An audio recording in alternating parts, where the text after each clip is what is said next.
विद्येविना मती गेली, मतीविना नीती गेली, नीतीविना गती गेली, गतीविना वित्त गेले, वित्ताविना शूद्र खचले, इतके अनर्थ एका अविद्येने केले. मित्रांनो, ह्या केवळ ओळी नाही आहेत, तर ही एक आहे सोशल डायग्नोसिस म्हणजे सामाजिक निदान.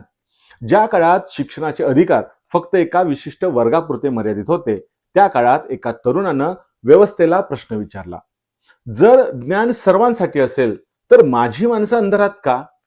आजच्या पहिल्या भागात आपण पाहणार आहोत महात्मा ज्योतिराव फुलेंनी रचलेली शिक्षणाची पहिली वीट आणि त्यामागचा क्रांतिकारी विचार. वर्ष होतं 1848. पुण्यामध्ये एक 21 वर्षाचा तरुण अस्वस्थ होता. ज्योतिरावांच्या मनात क्रांतीचे विचार पेरले होते थॉमस पेन यांच्या राईट्स ऑफ मॅन या पुस्तकाने. पण या विचारांना संघर्षाची धार लागली एका घटनेमुळे.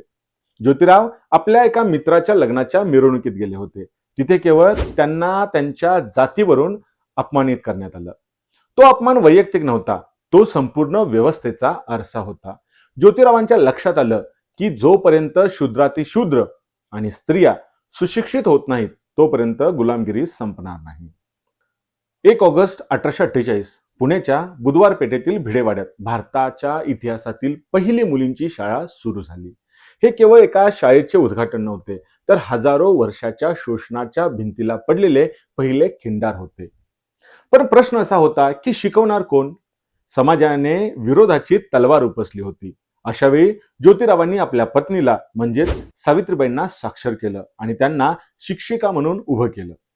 शाळा शिकवायला जाताना सावित्रीबाईंच्या वरती शेण फेकलं गेलं, दगड मारले गेले, पण या दाम्पत्याने हार मानली नाही. कारण त्यांना माहिती होतं ही लढाई अक्षरांची नसून अस्तित्वाची आहे. आता इथे एक महत्वाचा प्रश्न उभा राहतो. ज्योतिरावांना फक्त लिहायला वाचायला शिकवायचं होतं का? नाही. ज्योतिरावांच्या मते शिक्षण हे लोकशाहीकरणाचे साधन होते. त्यांनी शिक्षणाकडे भाकरी मिळवण्याचे साधन म्हणून पाहिले नाही, तर सत्य शोधण्याचे साधन म्हणून पाहिले. त्यांनी हे सिद्ध केलं होतं की अज्ञान हेच गरिबीचं मूळ कारण आहे. ज्योतिरावांनी हंटर कमिशन समोर दिलेली साक्ष आजही आपल्या राईट टू एज्युकेशनचा पाया आहे. त्यांनी मागणी केली होती की प्राथमिक शिक्षण हे मोफत आणि सक्तीचं असावं. विचार करा, हा विचार त्यांनी 150 वर्षापूर्वी मांडला होता. महात्मा फुलेंनी रचलेली ती शिक्षणाची पहिली वीट आज भारताच्या लोकशाहीचा पाया बनली आहे. पण ज्योतिराव फक्त शिक्षण देऊन थांबले नाहीत, त्यांनी धर्माच्या नावाखाली होणाऱ्या शोषणाविरुद्ध सत्यशोधक समाज उभा केला. कसा होता हा सत्यशोधक समाज आणि त्यांचे विचार, आणि त्यांनी पुरोहितांशिवाय लग्नाची पद्धत का सुरू केली, हे आपण पाहणार आहोत उद्याच्या भागात. विसरू नका उद्याचा भाग, सत्यशोधक समाज, वैचारिक क्रांती. हा व्हिडिओ शेअर करा आणि विचारांची ही मशाल पेटती ठेवा. धन्यवाद.